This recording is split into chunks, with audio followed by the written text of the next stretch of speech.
The themes of the papers in this session are diverse. However, many of the papers address what may happen in between the artificial intelligence and human life. Therefore, what we focus most on is the aspects of humanity or human dignity that we seem to be losing these days.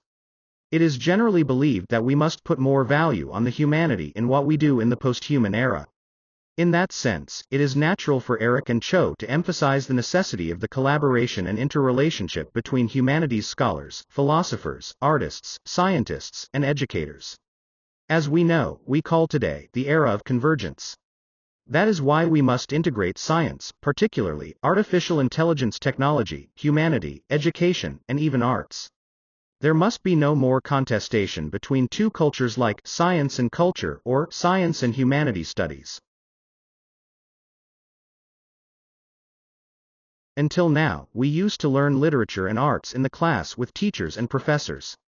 However, as all of you here are experiencing now, we can do such things at home through the computer networks like Zoom and Meet. And as Lee and Kong suggest, we can also learn even basic knowledge of classical literature and other information about all that we need from chatbots or other learning machine tools. Nevertheless, it seems quite appropriate for Sukop to raise a question about the role of artificial intelligence.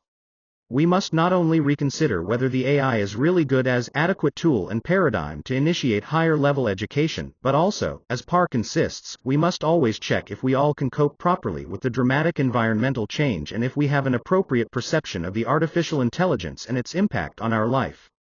Otherwise, it is easy for us masters to be dominated and overwhelmed by the created thinking machines, slaves. It is difficult to deny that we live in the machinic environment and that we are connected through machines.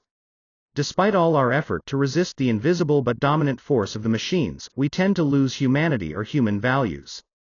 However, ironically, as mentioned just before, we are all interlinked with each other on the net. Accordingly, we need common ethics to live by. One of them is the oneness consciousness implied by Wang and Kim, even if that is the Confucian idea.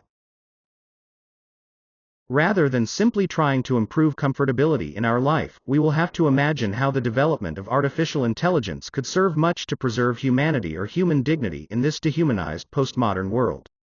It is critically important to keep the AI under control and keep it from deviating from the way we want it to go.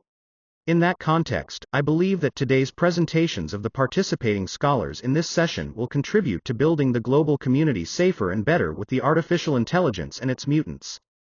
Thank you all for your presentations.